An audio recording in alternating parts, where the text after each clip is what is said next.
d'abord d'Haïti et dans certains pays étrangers, notamment aux États-Unis, au Chili, en France, au Brésil, pour ne citer que ces pays-là. Mais au total, ou encore à l'origine, on avait prévu de marcher dans 68 pays, avec évidemment la décision à la dernière minute prise par la République dominicaine. L'évêque Grégory Toussaint pouvait donc compter sur des marches à travers 67 pays de la planète. Et aujourd'hui, quelques heures après, d'aucuns sont unanimes à parler de réussite de ce gigantesque mouvement Souffle pour Haïti. Grégory Toussaint est le promoteur de ce mouvement. C'est notre invité ce matin. Et c'est avec plaisir qu'on l'accueille sur le plateau de la rubrique Le Point de Métropole. Pasteur Grégory Toussaint, bonjour et bienvenue sur Métropole. Merci d'accepter d'être avec nous. Bonjour Wendell, c'est un plaisir d'être avec vous. Merci pour l'invitation. C'est au terme d'une période, je dirais, de jeûne de 40 jours que vous avez organisé ce mouvement, je dirais, à travers le monde. Ouais, voilà. Au fait, nous sommes encore dans les 40 jours. Donc, on termine la semaine prochaine, Dieu voulant, donc le week-end, donc qui s'en vient. Donc, on termine. Donc, ça a été fait au cœur des 40 jours de jeûne et de prière. Est-ce qu'on prévoit un autre mouvement, une autre manifestation du même genre au terme réel, pour vous répéter, du jeûne? Eh bien, non, pour l'instant. Donc, comme on a dit, on a décidé de prendre l'initiative de faire cette marche parce que j'avais reçu ce message donc pendant le jeûne, donc pendant le temps de jeûne, donc la première semaine. Donc, j'ai reçu ce message vraiment de la part de Dieu. J'ai consulté tout d'abord mes collaborateurs immédiats et puis des collègues, n'est-ce pas, dans le ministère, etc., dans notre secteur. Et à partir de là, donc, on a décidé de lancer le projet. Donc c'est vraiment un projet qui a été initié par Dieu lui-même. Donc, c'est peut-être difficile pour certains de comprendre cela, mais la Bible dit la sagesse de Dieu, c'est la folie de l'homme. Donc, nous suivons vraiment les directives de Dieu. Vous suivez les directives de Dieu. Alors, si je me fie au témoignage de plusieurs fidèles, vous aviez déjà l'habitude d'organiser ce jeûne de 40 jours. Et Dieu vous a demandé de modifier les choses cette année. Pourquoi? Oui, exactement. Donc, on a l'habitude de faire les jeûnes de 40 jours. Donc, c'est la 9e édition cette année. Mais c'est la première fois, c'est la toute première fois que j'ai reçu une directive de la part de Dieu d'organiser une marche à l'intérieur des 40 jours. Ça n'a pas été fait auparavant. Donc, en ce sens, c'était quelque chose de nouveau. Hein. Quelque chose de nouveau. Jusqu'où l'évêque peut parler de réussite? Eh bien, voilà, nous pouvons dire vraiment que c'était vraiment une réussite totale, dans la mesure où les gens sont sortis de partout, de tous les pays dans le monde. Et voilà, donc, écoute, il y avait des foules, donc à Miami, à Port-au-Prince, etc., au Cap-Haïtien. Mais moi, ce qui m'a touché, je vais te dire, c'est vraiment deux images m'ont vraiment touché. La première, c'était une femme handicapée, donc paralysée, donc elle n'avait pas de pied, mais elle a décidé de faire la marche.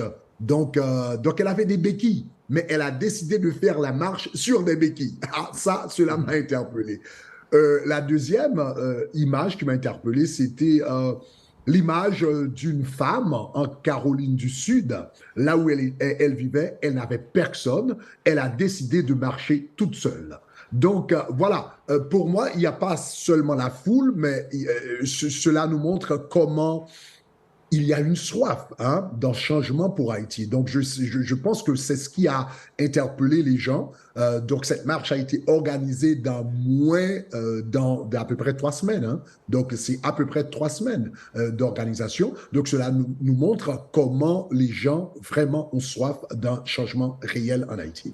Donc, c'est la question que j'allais vous poser. La portée du mouvement est à la fois spirituelle et politique? Je dirais à la fois spirituel et civique. Et pourquoi? Bon, moi, je ne suis pas dans le domaine politique, ce n'est pas mon domaine, mais par contre, en tant que citoyen, haïtien, donc je suis vraiment touché par la situation d'Haïti, et je crois qu'en tant qu'Haïtien, j'ai un devoir civique à l'égard de mon pays, que ce soit en Haïti ou à l'extérieur d'Haïti. Donc je dirais, en ce sens, c'est un mouvement spirituel et civique. Mhm. Donc le message est passé, mais aujourd'hui, est-ce qu'on peut parler de petites déceptions ou bien petits pincements au cœur quand on sait que que vous avez prévu de marcher ou encore d'inviter les gens à marcher dans 68 pays? Or, les autorités dominicaines n'ont pas accepté que cette marche se déroule chez elles. Quelle est donc votre réaction? Ah bon, c'est bien malheureux, comme on a dit. Donc les autorités de la République dominicaine avaient déjà autorisé cette marche. La police l'avait déjà autorisé. Donc la mairie l'avait déjà autorisé. On avait les papiers et voilà, vendredi. Et on a fait une conférence de presse. Mais il semble que l'attente en République dominicaine dans la communauté haïtienne, vraiment a mis le gouvernement dominicain en mode de panique. Mais si vous regardez les médias dominicains, le gouvernement dominicain a été sévèrement critiqué par les Dominicains. Donc vous allez suivre, et en ce sens, on pourrait parler d'une réussite en République dominicaine parce que vraiment, l'opinion publique vraiment a été partagée et reste encore partagée sur cette marche. Donc, il y avait il y a un quotidien qui s'appelle Listing Diario qui était pour. Donc, il y avait par contre OI, un autre quotidien qui était... non, OI, c'était pour du côté des Haïtiens et Listing Diario, c'était du côté du gouvernement. Donc, et là, vraiment, il y avait vraiment une déchirure au niveau non seulement des médias, de l'opinion publique. J'ai reçu pas mal de vidéos où des personnalités publiques, parmi lesquelles il y avait une sénatrice, il y avait d'autres personnes qui ont vraiment critiqué le gouvernement parce qu'ils ont dit, voilà, ça, c'est pas un signe, cela n'a pas envoyé un très bon signal dans le monde international en tant que pays démocratique. Donc, en ce sens, on pourrait dire c'était quand même une réussite dans la mesure où on a pu arriver à vraiment déchirer ou encore diviser ou encore partager l'opinion publique. Et généralement, l'opinion publique est généralement monolithique. L'opinion publique est monolithique en République dominicaine contre les Haïtiens. Donc, c'est vraiment un peu, pour la première fois que j'ai pu constater moi-même que l'opinion publique est partagée. Donc, il y a une partie, donc soit 50% en notre faveur et 50% en faveur du gouvernement. Donc, en ce sens, c'était bien. Il n'y a pas eu un manquement de la part de vos représentants en République dominicaine qui peut-être n'ont pas su démontrer le côté civique du mouvement? Non, c'était une décision politique. C'était une décision politique. Et je crois que le gouvernement dominicain ne s'attendait pas à recevoir autant de critiques de sa propre population. Donc, c'était une décision politique, mais c'était une décision politique mal pensée.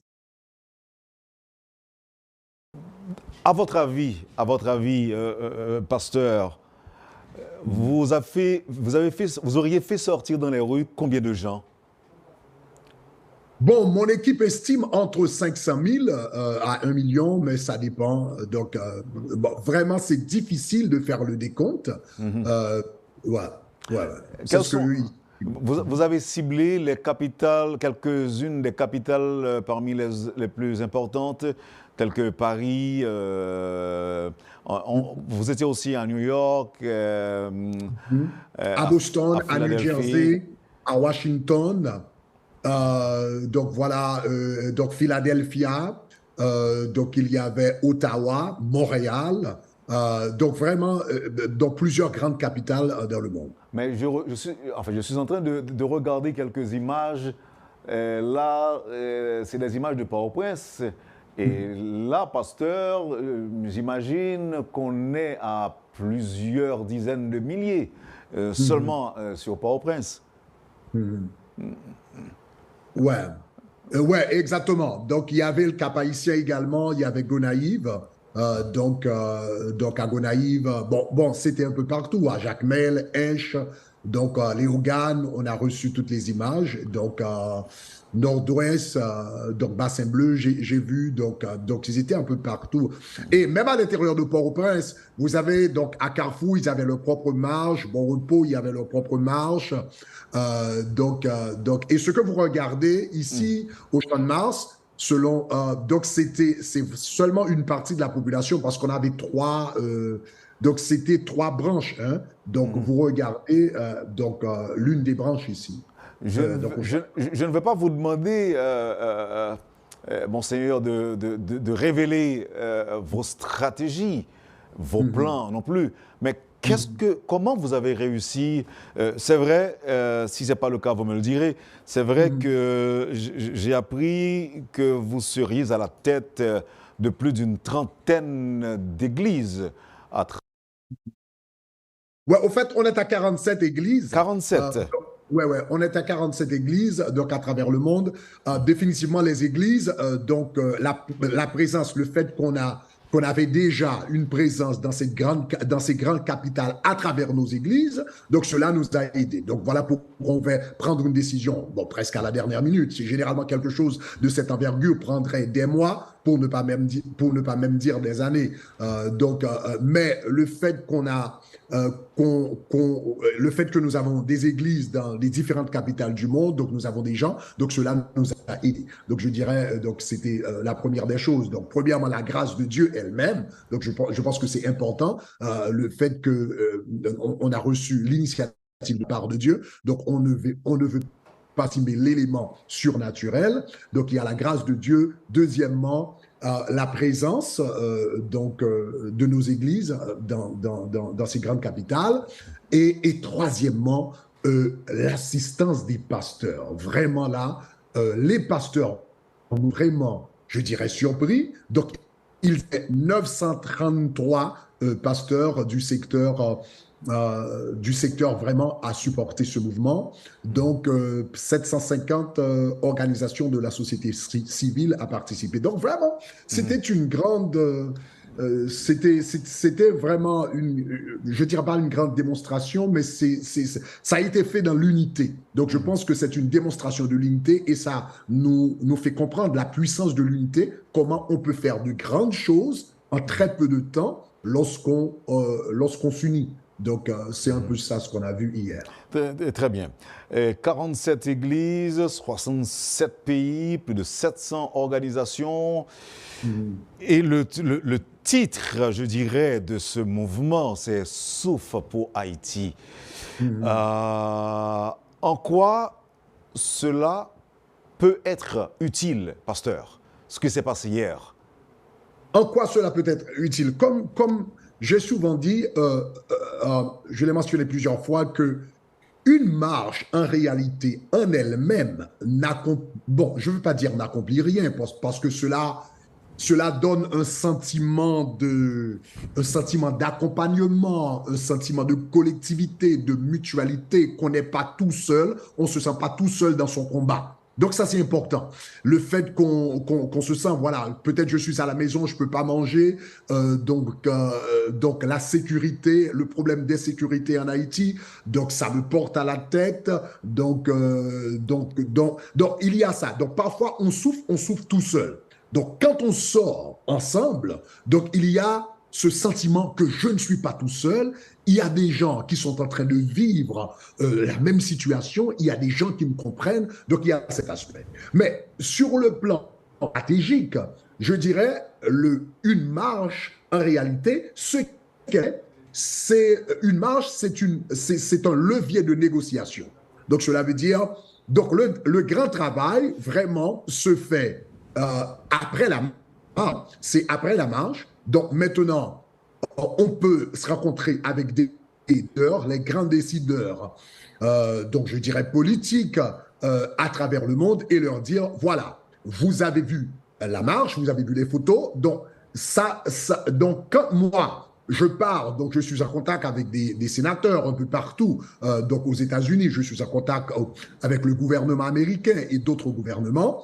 Donc quand je vais leur parler plus tard, pour leur dire, écoutez, c'est important de prêter attention aux cris des Haïtiens, donc leur montrer ces photos, ces vidéos, donc ça aide dans la négociation, donc pour dire que voilà, ce n'est pas juste le cri d'un pasteur ou d'un pasteur avec son église, mais il y a toute une population qui s'identifie donc à ce message et cela aide. C'est un petit peu comme Martin Luther King, quand il a fait sa marche en août 1963, pardon. Donc, il a fait la grande marche, il a donné son discours I Have a Dream.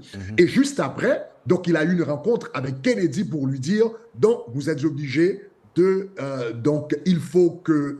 donc, il s'est rencontré non seulement avec Kennedy, mais également avec le Congrès américain pour leur dire, donc, il faut accorder aux Noirs le droit de vote aux États-Unis.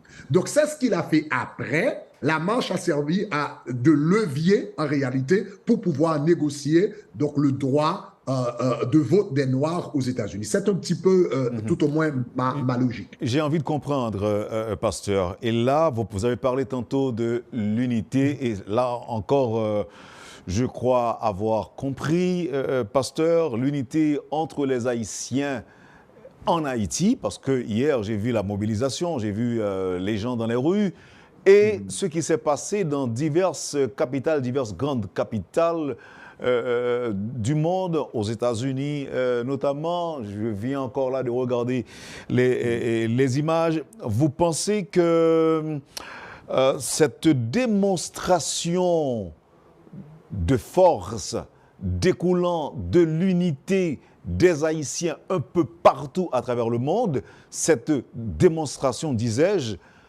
vous pensez pourrait en quelque sorte influencer les décideurs haïtiens?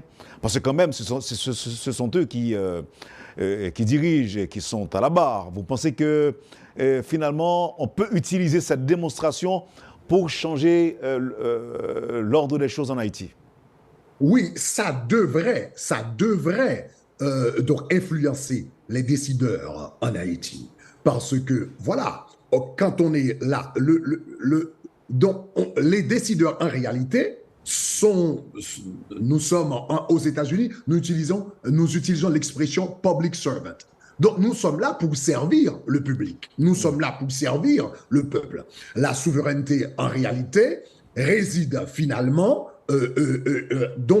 réside dans les mains du peuple, n'est-ce pas? La souveraineté, c'est ça. Donc, si le peuple, comme on dit souvent en Haïti, donc si le peuple souverain a exprimé sa volonté, c'est la responsabilité des leaders politiques de prêter attention à ce que disent les gens, à ce que disent la population, à ce que disent les gens qu'ils servent. Donc, cela devrait interpeller les décideurs politiques en Haïti, et également à l'extérieur d'Haïti.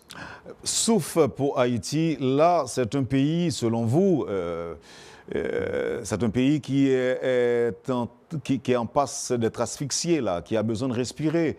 c'est tout comme le cri de ce noir qu'on était en train George Floyd. George Floyd, et qu'on était en train d'asphyxier, que le blanc était en train d'asphyxier. Ce message-là ne concerne pas seulement les autorités haïtiennes. Ce message souffle pour Haïti. Si vous avez pris la décision d'organiser ces marches à New York, au Canada, en France et autres, c'est qu'il y a aussi un message que vous entendiez faire passer, que vous avez souhaité retentir, je dirais, dans les oreilles des autorités du monde. Oui, certainement, certainement. Donc, le message aux autorités du monde, et particulièrement à la communauté internationale, c'est que nous autres qui vivons en diaspora, nous sommes concernés par la situation d'Haïti. Et nous sommes conscients de notre force, particulièrement aux États-Unis.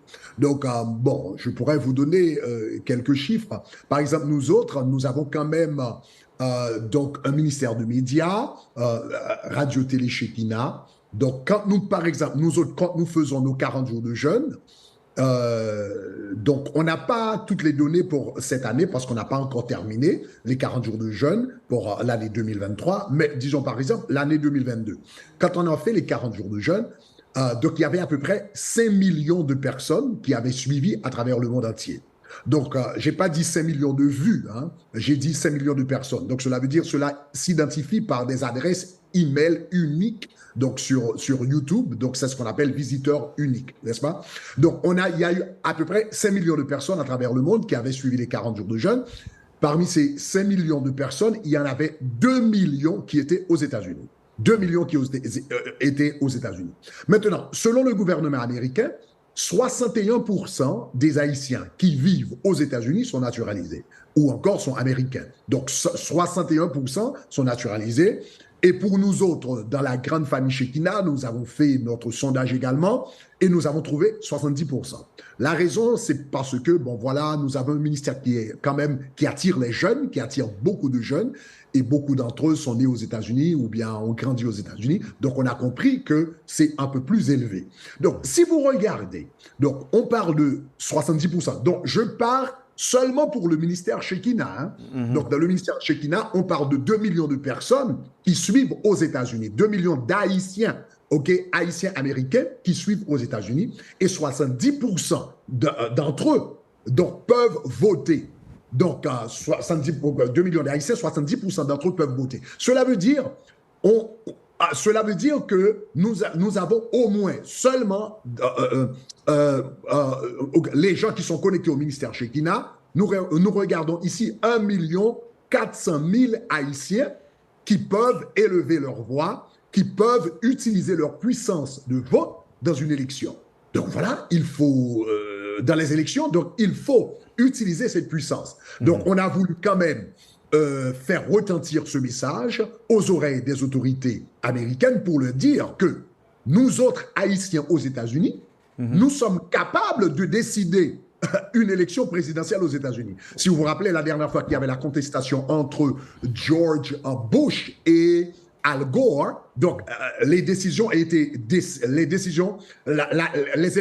décidées par seulement 500 000 voix populaires. Al Gore a remporté les votes populaires, donc a eu le gain je dirais, de la vote populaire simplement avec 500 000 voix. Donc cela veut dire, si nous autres, seulement dans le ministère Shekinah, je ne parle pas maintenant de toute la grande communauté haïtienne à travers les États-Unis, donc cela veut dire, si on regarde la grande communauté, nous sommes capables de faire basculer vraiment une élection américaine, une élection présidentielle aux États-Unis. Et ça, c'est important. C'est important donc qu'ils le sachent. Donc, avec cette puissance, on peut leur dire, écoutez, vous allez devoir mieux traiter et mieux agir envers Haïti. Donc, on peut utiliser cela. OK. Maintenant, comme je vous l'ai dit tantôt, j'ai vu une marche en France.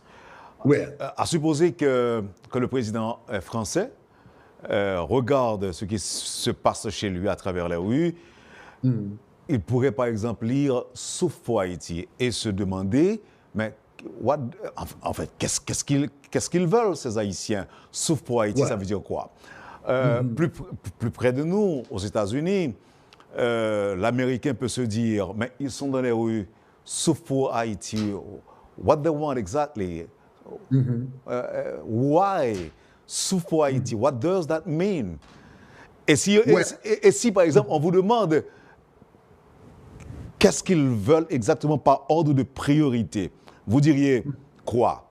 Ils veulent de la sécurité, ils veulent que les Blancs cessent de s'immiscer dans les affaires haïtiennes.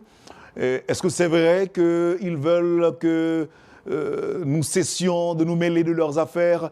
Est-ce que vous avez réfléchi à une réponse qu'on pourrait vous poser, le cas échéant? Oui, oui. Donc, sauf pour Haïti, c'était en réalité le thème global, ou encore ça, c'est l'aspect marketing des choses, n'est-ce pas? C'est là ou encore l'aspect communication des choses pour que donc le public puisse s'identifier au mouvement, mais on a des objectifs précis qu'on a communiqués aux autorités. Donc, nous avons quatre objectifs précis. Numéro 1, c'est que cette marche, c'était d'abord pour assumer notre responsabilité en tant que gens ordinaires. Maintenant, ça, c'est important. Généralement, quand on fait une marche, c'est pour vraiment mettre de la pression donc sur les autres. Donc, en ce sens, cette marche était différente pour dire que, voilà, nous, avant de mettre la pression sur les autres, nous aimerions mettre de la pression sur nous-mêmes pour dire que nous autres, Haïtiens ordinaires, hommes ordinaires, citoyens ordinaires, nous voulons assumer notre responsabilité à l'égard de notre pays.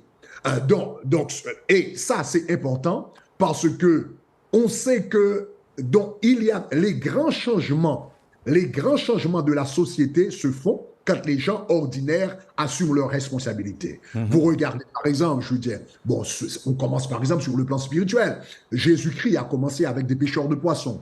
La révolution française a été faite par des gens de classe moyenne et de basse classe, n'est-ce pas? La révolution américaine, de la même manière, c'était des commerçants, etc., des cultivateurs, donc qui ont fait la révolution haïtienne. Américaine. On regarde aux États-Unis le grand mouvement civique, n'est-ce pas, qui a pu accorder aux Noirs le droit de vote après plus de 300 ans d'oppression aux États-Unis. Mais ce mouvement a commencé par une couturière, donc une femme qui s'appelait Rosa Parks, qui a refusé de laisser sa place, de céder sa place à un blanc. Donc, etc., etc. En Haïti, la révolution haïtienne a commencé avec des esclaves, n'est-ce pas? Donc, en réalité, les grands changements dans la société se font quand les gens ordinaires se lèvent. Oui, mais si on vous demande, pasteur, si on vous dit, mais qu'est-ce que vous voulez? Ou bien, ils sont dans les rues, mais qu'est-ce qu'ils veulent? Ah, qu'est-ce qu'ils veulent? Ouais, non, alors, comme je disais, la première chose, c'était ça. C'était éveiller cette conscience en nous. Maintenant, en ce qui a trait au gouvernement, c'était deux choses pour nous autres, n'est-ce pas, aux États-Unis. Et on avait de différents messages. La stratégie qu'on a utilisée hier, c'est qu'on a compris qu'on était en train de cibler de différentes capitales et de différents pays, différents gouvernements. Ce qui est valable aux États-Unis n'est pas nécessairement valable au Canada ou valable en France. Donc, voilà ce qu'on a fait. Par exemple, aux États-Unis, vous allez remarquer qu'on avait donc une banderole qui disait « Pass the bill ». Pass the bill S-396. OK? Maintenant, ça, c'est un projet de loi qu'on a maintenant au Congrès américain, donc qui demande trois choses. Numéro un,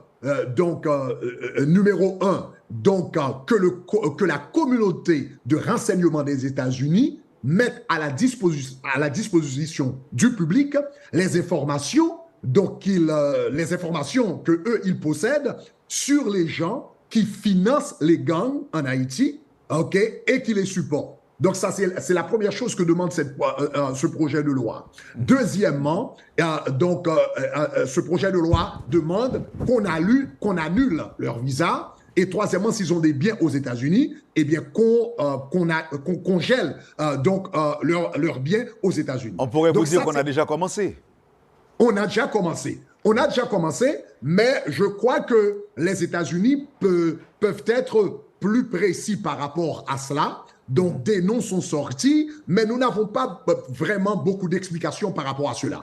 Donc, cette loi demande un peu plus de transparence des États-Unis par rapport à la situation d'enlèvement d'insécurité en Haïti et d'être plus direct. Pasteur Grégory Toussaint. Ça, c'est pour les États-Unis. D'accord. On va observer une pause et on revient tout de suite après pour d'autres questions. Évidemment, on n'aura pas beaucoup de temps à passer ensemble. Justement, on pourra vous poser quelques petites questions pour terminer. Merci encore une fois de votre disponibilité à Métropole et à tout de suite. Merci. Vous suivez, madame, monsieur, la rubrique Le Point de Radio et Télémétropole. L'évêque Grégory Toussaint, promoteur de cette grande marche qui s'est déroulée à travers le monde, à travers les différentes capitales du monde, hier, 9 juillet. C'est notre invité ce matin. Merci de l'intérêt et à tout de suite.